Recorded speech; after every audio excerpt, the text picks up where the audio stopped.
No, there are dozens of antibody tests promising to tell you if you've had coronavirus.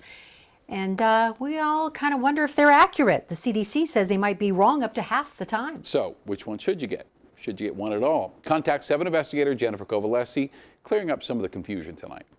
And about 10:30 that night, I got my son and said, we need to go. When you're as sick as Kelly Michaels, hours quickly feel like days. I can't really convey how sick I felt. She took this video inside the COVID-19 unit at the University of Colorado Hospital. It took me till day 15 to finally stop having fevers. After a grueling month of battling coronavirus, she went back to work as a scientist at UC Health. I have a lot of experience with validating new tests, where she quickly found herself validating a COVID-19 antibody test. I guess that's the only thing I can say is irony. Really, I'm the only person in the laboratory who has the illness, and I come right back and I have to validate the antibody test.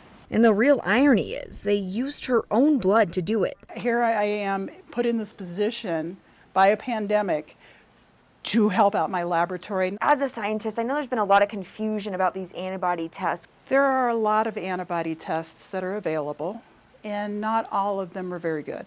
There is a lot of conversation about the accuracy of antibody tests. Dr. Richard Zane is an ER doctor at UC Health. He says many of the early antibody tests weren't specific or sensitive enough for COVID-19. In actual fact, most of the tests that were on the market had a higher probability of giving you a false positive than a true positive. He was more likely detecting one of dozens of other coronaviruses and not actually COVID-19.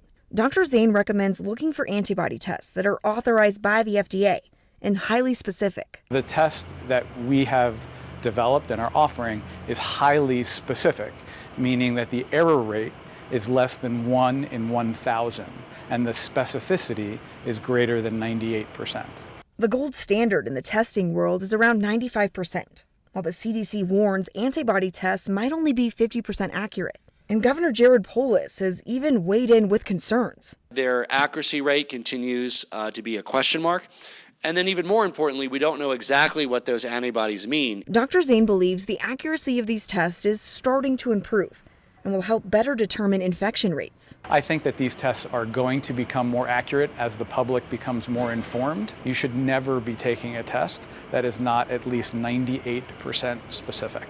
But he says a positive test doesn't mean you're in the clear. It just means that you have been exposed to COVID-19 and you should not change your behavior. For Michaels, she hopes the test means there is some immunity. But at this point, we don't know. They haven't determined, scientists haven't determined whether there is an immunity to this virus or not. I'm Contact 7 investigator Jennifer Kovaleski.